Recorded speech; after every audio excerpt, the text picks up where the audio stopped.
Hi, welcome to Bookie. Today we will unlock the book The Art of Asking, How I Learned to Stop Worrying and Let People Help. Have you ever had such an experience? Before you went out of town, you wondered whether to ask your neighbor to feed your cat. When you arrived at the bus stop, you found that you didn't have any small change. The bus was coming, and you wondered whether or not to ask others to exchange money.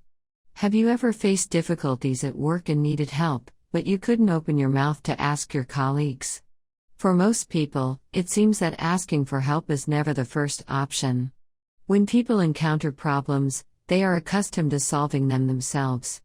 If they can't solve them, they search for solutions on the internet. If they still can't solve them, they endure them, hoping that the problems can fade away by themselves. Why are we unwilling to ask others for help when we are in trouble? This unwillingness is because we are probably afraid of bothering others or feel ashamed to admit that we cannot do something. The author had a friend who was a lead singer of an indie band. He said that he would feel awkward if he stopped in the middle of a show and asked fans to text people about his show the next day because the tickets weren't yet sold out. It seems that everyone has trouble asking for help, but Amanda Palmer, the author of this book, dared to ask strangers for favors without hesitation, even in public places. When Amanda didn't have the money to buy food for studio members, she asked people working at the bakery if they felt like bringing them leftover food. When Palmer couldn't find a place to sleep, she asked on the stage if someone could provide accommodation. When she couldn't afford to hire a choir, she invited her fans to sing with her. After she left her label and started her own business, Palmer even asked her fans to finance her new album and eventually raised $1.2 million. The album became one of the 13 top-funded projects in the history of the crowdfunding website Kickstarter. The success of this crowdfunding also made Palmer famous. Even the organizers of TED invited her to give a 12-minute talk. In our Bookie of TED Talks, the official TED Guide to Public Speaking, her speech titled The Art of Asking has been used as an excellent example.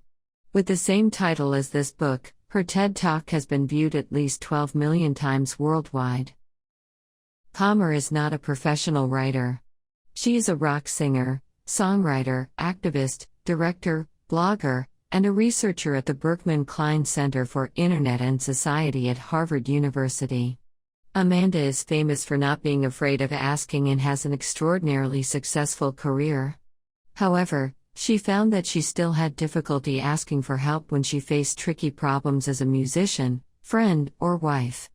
Moreover, she discovered that she was not the only one who had such an issue.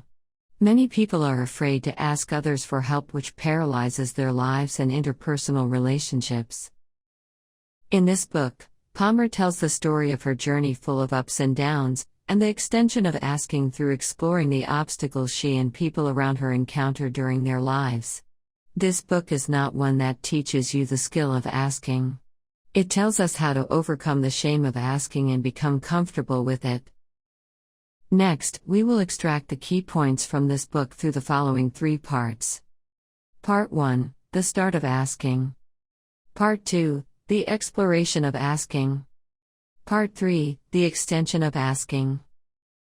When she was a teenager, Amanda Palmer wanted to become an artist. However, her parents urged her to get a liberal arts education at a university. After acquiring a university degree, Palmer enrolled in graduate school at Heidelberg University. Before this point, Palmer had been doing things to make her parents happy, but afterwards, she intended to live the life she wanted. At the time Palmer was 22, her academic life at university was making her anxious and miserable. She withdrew from Heidelberg University, leaving behind her studies, a full scholarship and a master's degree, and thus she began her new life. Dreams are lovely, but the reality is the opposite. When Palmer arrived in Somerville, Massachusetts from Germany, the biggest problem she faced was how to make a living. Although she didn't just want a routine job to pay for food and a place to live, she took a job as a barista at an ice cream shop. Only one day later, the discontented Palmer began her second new job, which was